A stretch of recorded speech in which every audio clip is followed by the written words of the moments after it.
Well, while the elite self-identified European Prime Minister of Canada, Mark Carney, continues his constant globetrotting tours abroad, this time he's in Asia. Now, with all the time he spends in other countries instead of here at home being our own Prime Minister, and the cost of all these lavish trips paid for by you, Canadian taxpayers, you'd think he'd have something to show for it. You know, like some sort of trade agreement that helps Canadian workers and creates Canadian jobs here at home, for example.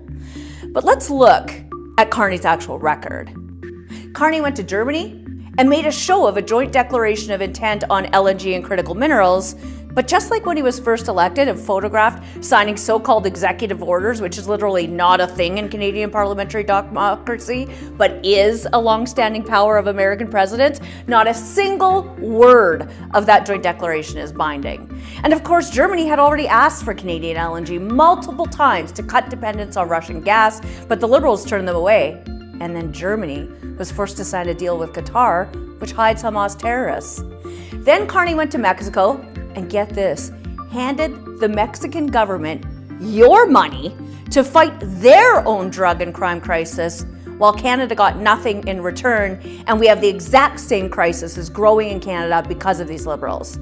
After that, he went to the UN, where he used to work, and what happened? The US hit Canada with more tariffs on lumber. Look, every time the Prime Minister meets with foreign leaders, it's Canadian farmers, workers, and residents that feel the pain. Now, India has slapped a 30% tariff on Canadian yellow peas.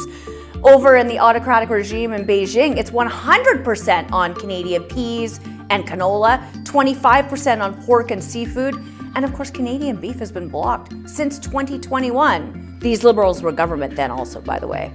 Meanwhile, the US, Canada's biggest competitor, but still Canada's biggest customer because these Liberals killed 2 export pipelines that would have diversified markets, signed a $550 billion wide-ranging energy and mining deal with Japan and a $350 billion trade deal with South Korea. Now, you know what's outrageous? It's that both Japan and South Korea asked for Canadian LNG in the last decade, but these same Liberals turned them away, and other countries raced ahead. Look, it was Mark Carney himself who said that he would negotiate a win for Canada with his elbows up, but so far, he's failed to secure any legitimate deals for Canadians with anyone, despite his grand world tour on your dime. In fact, the more he travels, the more it costs you in every single way. The fact is, Canadians continue to suffer under tariffs, and Canadian industry flees to the US and other countries at incredible levels.